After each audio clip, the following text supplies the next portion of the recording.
Welcome to the Next Orbit podcast, where connecting healthcare's data is the next frontier.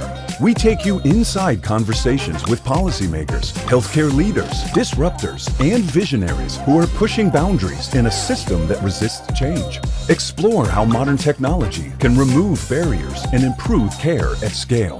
It's about ditching inertia and building smarter. For insiders, innovators, and anyone ready to navigate what's next, this is your launchpad. Here is your host, Ben Wade. Hi, and welcome to our first episode of the Next Orbit podcast. I'm joined by my co-host today, Mike Hunter, and today we're going to do something a little different.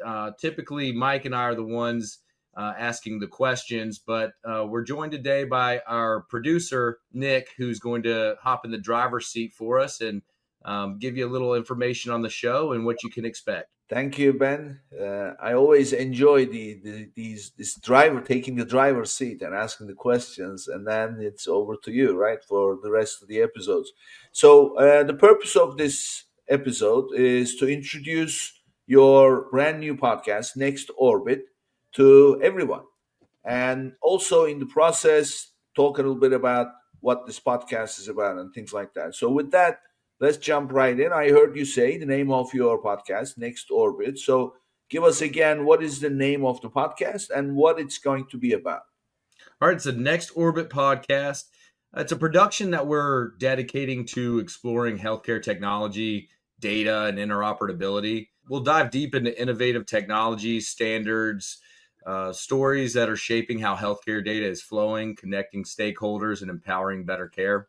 You know, we're here to make sense of the complexities and shine a spotlight on the innovators that are driving change in a system that resists it. So, Mike, this is, as soon as you get into healthcare, it's like a gold mine, right? There's wherever you turn, something is being done badly.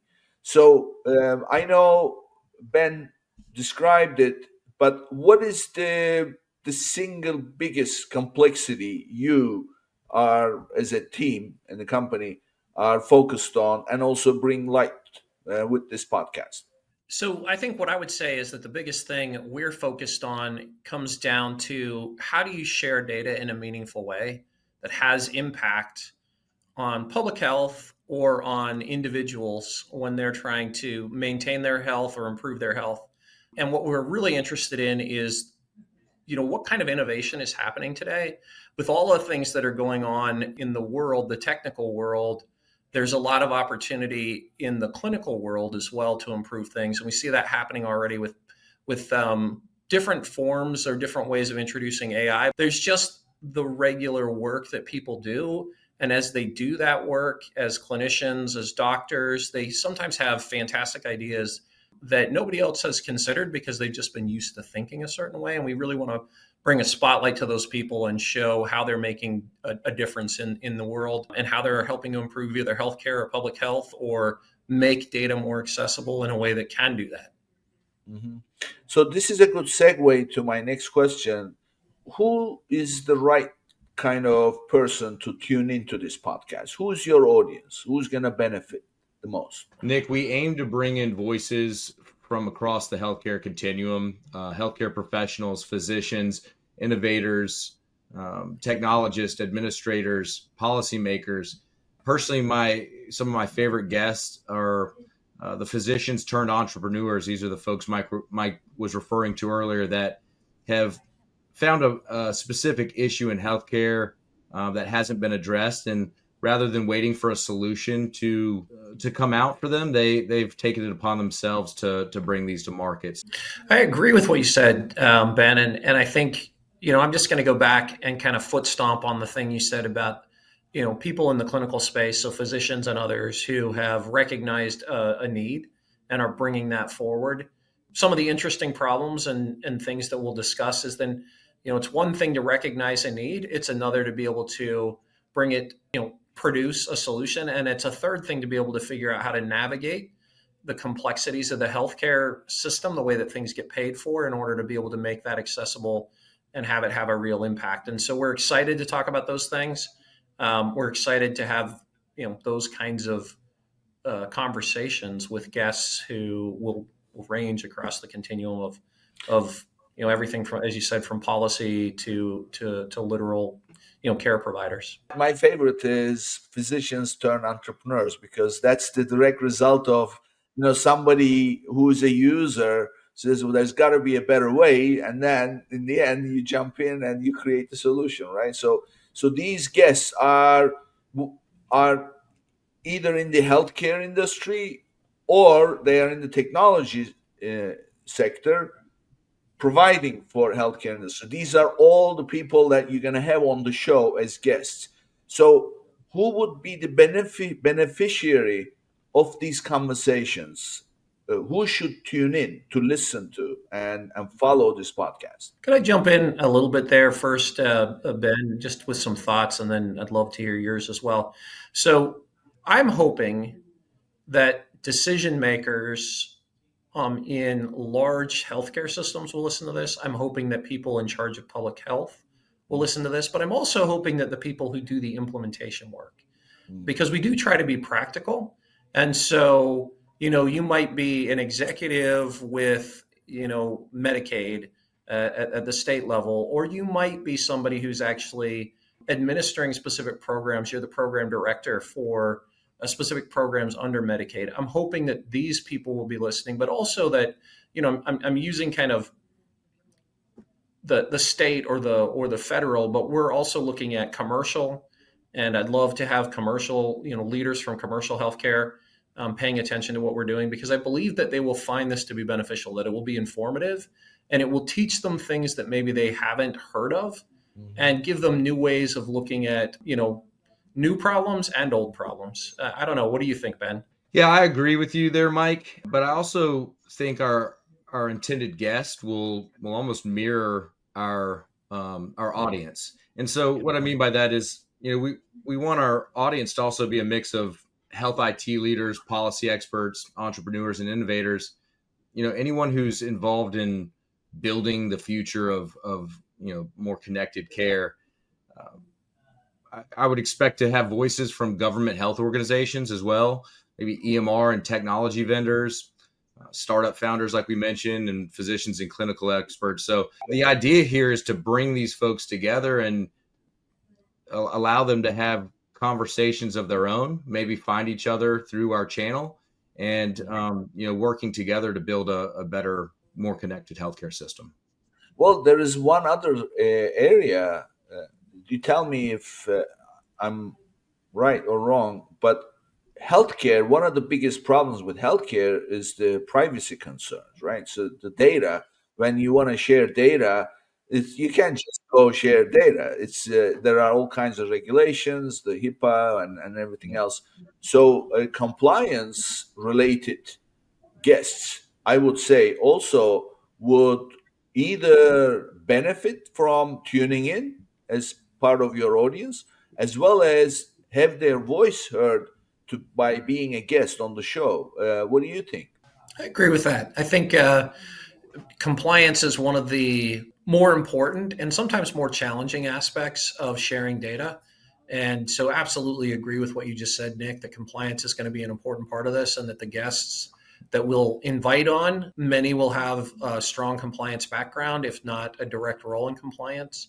And I expect we'll get some with direct roles. And then how are they innovating, especially given that there's always that tension between protecting privacy and maintaining, the ability to secure information about healthcare, and the need to share it in such a way that we can make a meaningful difference for either individuals or populations. Populations are a little easier because we can de-identify, but individuals in particular, as we look for more personal care that's focused on you as an individual, we're going to have to revisit how we handle some of those privacy concerns to ensure that the data can be shared, but also shared quickly enough in some instances. And so those are the kinds of things I imagine we will talk about. I'm excited to have those conversations. And I don't know, I'd love to hear what you think, Ben, as well. If we're talking about subjects and what we want to accomplish on the show, I think, bringing folks in who can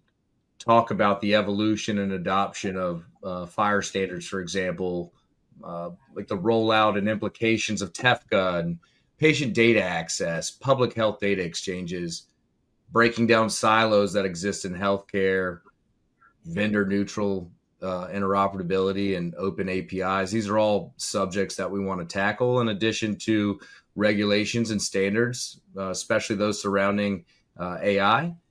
And Mike, I'd also like to have folks in that can discuss building ethical solutions. I think it's important to focus on the ethics of what we're bringing to market with the new technologies that are available. Anybody who can voice an opinion on how to tackle some of these biggest challenges in healthcare.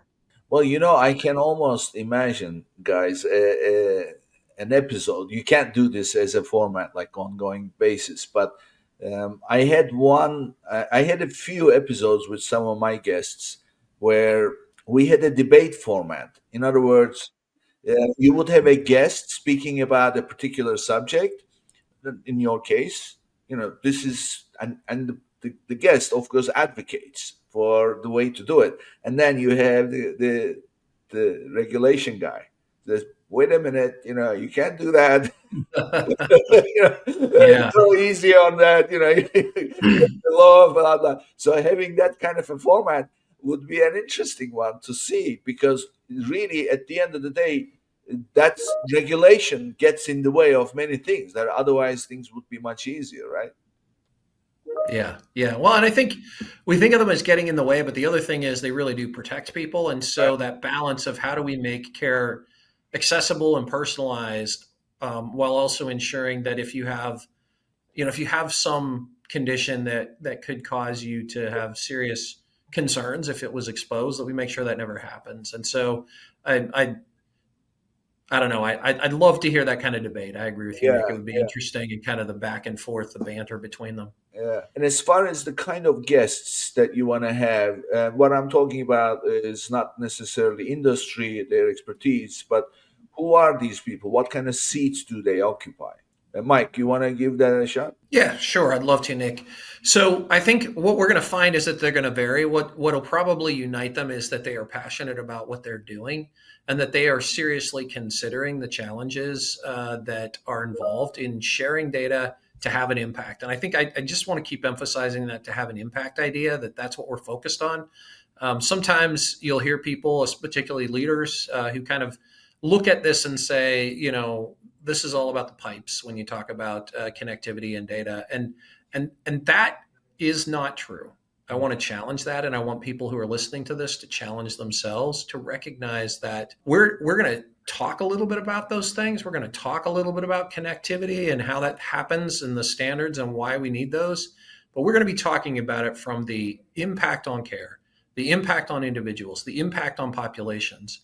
And that is what's going to connect the people who join us on this, is that they're going to be thinking about those things and talking about those things, and that's what drives them. And so we do believe that, yes, if you're an implementer of the standards, if you're an implementer, that this will be beneficial to you, because you'll be able to listen to it, to watch it, and to listen to and hear the voices of people who are using those standards and understand what matters to them.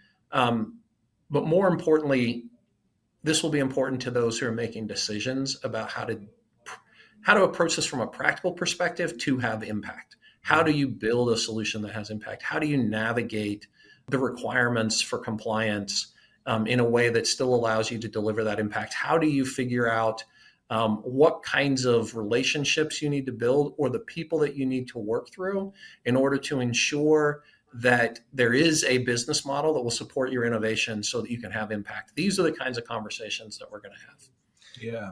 And Mike, I really like having the variety of guests that we do. There's a lot of difference in the conversations that we have with a CTO or a CIO of a healthcare tech company than with a CMO. And, I'm a little partial to CMOs because they oftentimes are either in the past or currently practicing physicians, but they provide not only industry context, but real world examples of how these solutions are transforming the healthcare delivery. And I think those are great conversations to have about how we can build smarter solutions and better infrastructure with better context about how it's affecting patients and providers alike today. Yeah. You know what I like about your approach, and also what is going to be happening on this podcast is two words. One is it's impact, right? That's what you focused on. And the other is actionable. So anybody who tunes in, they'll be able to learn things that they can immediately start chasing after, to employ in their practices or whatever, or be part of, because they are things that will make an impact. So now I have a bit of a philosophical question. This is obviously a busy sector. I mean, you guys must be busy, and your guests will be also busy people. As yet, having a podcast takes time and effort. Why are you doing this? Why do you want to take time away from your work and everything else you do and invest in a podcast like this that does, I mean, clearly doesn't make money, and you have a conversation. Of course, we all like to have conversations, but so why are you doing it, sir? I love this question, Nick, and I think to put it in the shortest way possible, go do a search for healthcare podcast. You'll find that there's no shortage of them. But we wanted to put one together and center it around our conversations around data, around building smarter systems. I think Mike and I both believe strongly that interoperability is no longer optional, and it affects patients and providers alike. Yeah, Mike, what are your thoughts? I want to build off of what you were just saying, Ben, because I agree with you. Like interoperability is, once upon a time, interoperability looked like me calling up your staff and your staff faxing me documents. Or maybe, even earlier than that, the patient had to request the document and bring it to me. We are still dealing with some of those things, but we are well beyond that in terms of the capabilities that exist technically. And the ability for you to begin doing things that would have seemed inconceivable even 10 years ago, with the changes that have happened with AI, the changes that have happened with the build out of infrastructure, and the changes that have happened in the policy and standard space. That is really going to open up the ability for, or has opened up already and continues to open up the ability for us to reach for goals that I think, when it comes to to clinical care, to providing care to patients, have always existed. How can I understand you better? How can I identify quickly what is going on and help you to improve? How can I keep you from getting sick and help you to live your best life? Those are things that we've always been motivated by in healthcare. Why listen to our podcast? What is the difference? So part of it is around that data. Part of it is around the idea of practical implementation. I think part of it is going to be passion. I expect that we're going to have, interesting conversations with passionate people. We're passionate about what we're doing. And so, I think that now is a very important time in, we're centered here in the United States. In the United States, now's a very important time in healthcare. There's a lot of change going on from the top down. How is that going to impact individuals? How is that going to impact populations? We want to talk about those kinds of things, but we want to talk about it from a solutions-oriented perspective. What can be done? How can we make things better with the tools that we have? And what are those challenges, and how can we tackle them together? And so I think that's what's going to be compelling about this podcast. Why do I personally care about it? I personally care about it because I care about the thriving of individuals. I've always been motivated by that. I've always cared about how can we make it possible for people to achieve their highest potential? And healthcare is fundamental to that. If you are sick, you cannot achieve your highest potential. You're only going to be focused on trying to recover. How do we avoid that circumstance for people? So that's my maybe overlong answer, Nick, but that's my answer. That's my true answer. That actually is a good segue to where I get personal a little bit, so that we can introduce both you, Mike, and Ben to the world. So tell us about Mike Hunter, and tell us where you grew up. But I want to know why you care about that individual to achieve their fullest potential. Why? Because that's not really the first thing that comes to people's mind. Yeah, where do I come from? I started out as an engineer. I've always been interested in kind of systematic thinking. I studied mathematics in college and got my degree in mathematics, but my thinking was foundational to understanding how things work. And what I've come to understand is that a lot of efforts to systematize are also efforts to remove the human element. And I love IT. I love to systematize things, but I also love people. And one of the things that I have experienced throughout my career is that, and I've moved from being an engineer into more of leadership roles and then into consulting and advising people, is that the things that make it, systems are tools. People make the difference. People determine the culture. People determine I guess I'd say the ceiling for potential. And that when we work together and when we make it possible for people to achieve the most in their life, and sometimes that's achieving at a personal level, so it might not be something that's immediately obvious in terms of like financial gain, but when we make that possible, the world becomes a better place. We all benefit from that when somebody is doing their best at something that they either love or are passionate about, and they cannot do that if they are, if they're sick, if they're basically weighed down by concerns about health, concerns about paying for healthcare, all of those things which we all deal with. If that is a burden, if that becomes too burdensome, they cannot do those things. And so I want to make sure they have that opportunity to do that. And the reason that I care about it is I've come to believe, it's a little bit, what's the right word? It's a little bit maybe idealistic, but I've come to believe truly throughout my career in the potential of people to make a difference. And we don't yet have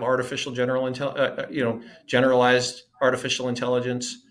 We don't yet have, robots that can do all the things we do. Maybe that day is coming, but even when that day comes, I will still be believing in the potential of people and believing in the importance of giving people the opportunity to thrive. Sorry, long answer. So why did you get to be so idealistic about people achieving their potential, realizing that potential? The real answer is that I went from a place where people really cared about me to a place for a period of time where people did not, and where I got treated very poorly.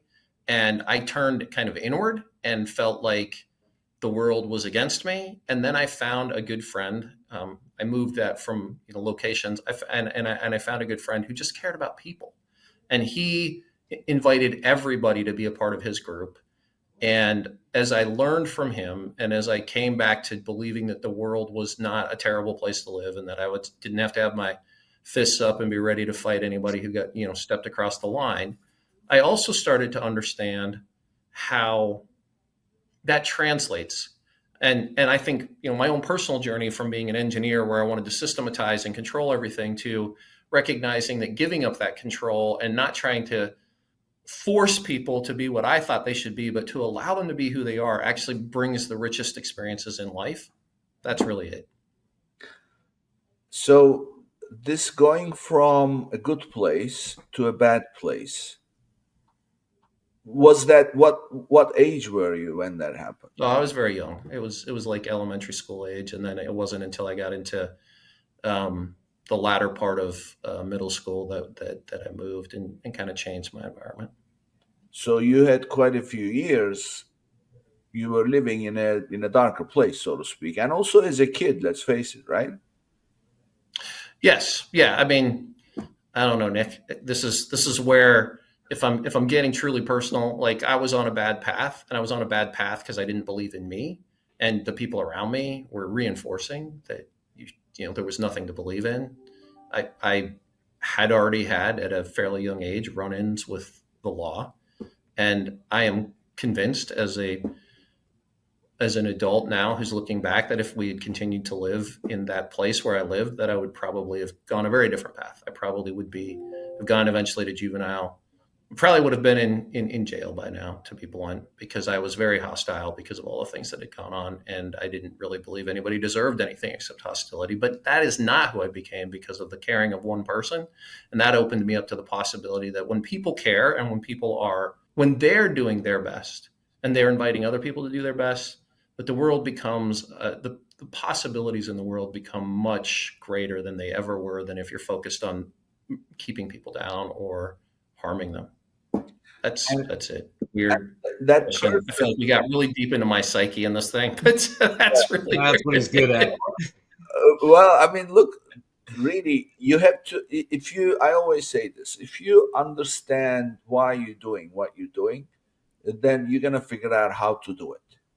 right. And I'd like to, at the end of the day, get down to that. So I can now see exactly why you're doing what you're doing, and there is no end to what you can do going forward.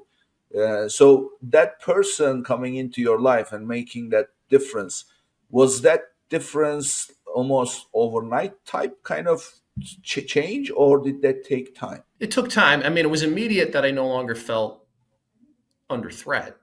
But it took a period of time of, and he was just a kid my age, to be honest. But he was just a kid my age who had a way different attitude about people. Like he just liked people and he liked getting together, he liked having fun. He was very social. And just being around him, you automatically had a group of friends. And because he was kind of the center, everybody kind of accepted you. And we were boys. We still did things like wrestle and, tussle around. But I never felt like it was anything more than just in fun and that I was a part of the group. And learning that could be that way started the change. Now, I will say that the reality is, of anybody who's gone through this would know that it takes many, many years. And even as an adult, there were still times when people would do things that my fist would still clench, and I'd have to remind myself, like, that's not an appropriate response. You have to work through this. Yeah. I'm past that now at my age, thankfully. Now, very rarely do I feel anything like that, but Yeah. But I always keep in mind, the most important thing is people and making it possible for people to thrive. I have a lot more that I want to learn, but in the interest of time, I'm not going to get into it. We can talk another time. But this person who played this role, does he know? Did you ever tell him the role he played in turning you around? Well, I did tell him he was my best friend, and we became best friends. But I was a kid, and I was still in middle school, so I don't think I processed. By the time it made sense to me how much of a difference he'd made, I was probably in my mid-20s, and I had already moved away from there. I lived out west at the time, and then I had moved to the East Coast. And so, no, I've tried to find him and explain it. I've looked him up on Facebook, and I haven't ever been able to reconnect with him. I have a common name. He has a fairly common name as well. Okay. And in case he listens, which there's no reason that he would, his name was John Barnett. So if I could find John Barnett, who was friends with Mike Hunter, I would love to tell him. Well, I'm going to challenge you to find him. I'm going to throw an open challenge. Well, I will try. I'll try again. I've been trying. Yeah, I'm going to check with you. I'll give it a month or so, and I'll check with you. It's really, you see, I asked this question to anybody that I have this kind of conversation with, and I say, did you ever tell him? And say, well, he knew. That's the best answer I get. Well, he knew. Well, that's not my question. People like to hear. Did you tell him? Said, you know what? Now that you said it, I never told him. I'm gonna go tell him. So that's what I'd like to see. And check in with me. Check in with me. I will try again.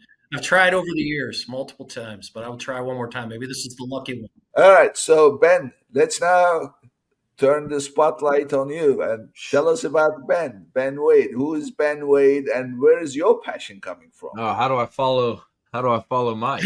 Sorry, Ben. I'm sorry. I don't have the classical training of an engineer like Mike does. I've always had a passion for solving problems, even back when I was in elementary school. While other people were at fun summer camps, I would go to the STEM science ones where you take apart a computer and you're just gluing pieces together into something that doesn't work, but it's the building blocks of something that would come later in life.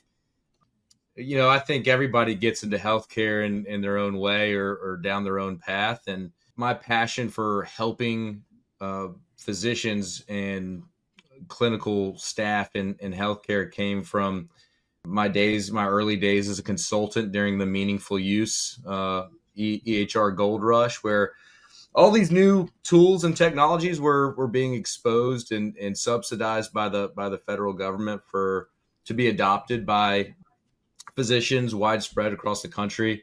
And that was good, but making them work in a way that made sense for the physicians to see patients in a timely manner and take good quality care of their patients was a challenge in itself. And really building the systems around the providers' workflows and solving little issues at a time, a click here, a short list there, anything I could do to give a few minutes back to those physicians and make their day a little easier. I really enjoyed that part of it. And so I think that's just kind of translated into what we're doing here at Leap Orbit now. And yeah, I'm sorry that's not as deep as Mike's answer, but that's my background. Well, are you the only one in your family who got into this space?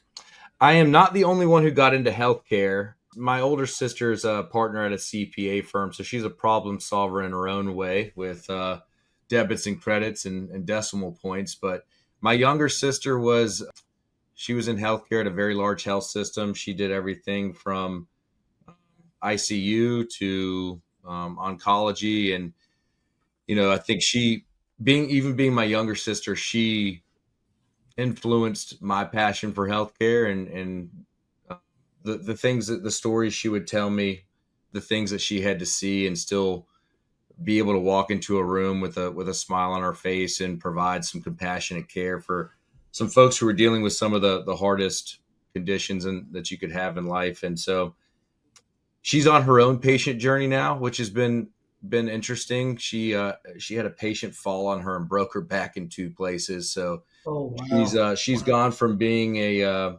steward in healthcare to being more of a patient. And so I've gotten to watch her journey and some of the complexities in that. And so I think I'm no different than Mike or you, Nick, or anyone else who's got a family. We've all dealt with someone close to us who has had to go through the system in some way. And oftentimes that's when the hairiest things present themselves. And so that's a little bit about me and where my passion comes from. But I'm not the only sibling in my family to try to fix some things in healthcare. So, so your sister is younger than you, right? Yeah, we were all about a year apart. Okay, My so parents are those almost crazy the people same that had three under three. Jeez. So having your younger sister, care so much about helping people and working in oncology is also. My parents, my entire family, were all doctors, so I'm very familiar with the medical community. Wow. Yeah. So in fact, I tell you something funny. Both my parents were gynecologists. So I tell people I grew up listening to women's problems at dinner table. So I'm intimately familiar. But another thing is, it's very, very hard. Doctors have no life. Medical personnel, they have no life. So I can see how you observed your sister, and what was that like to see your sister from giving care to needing care?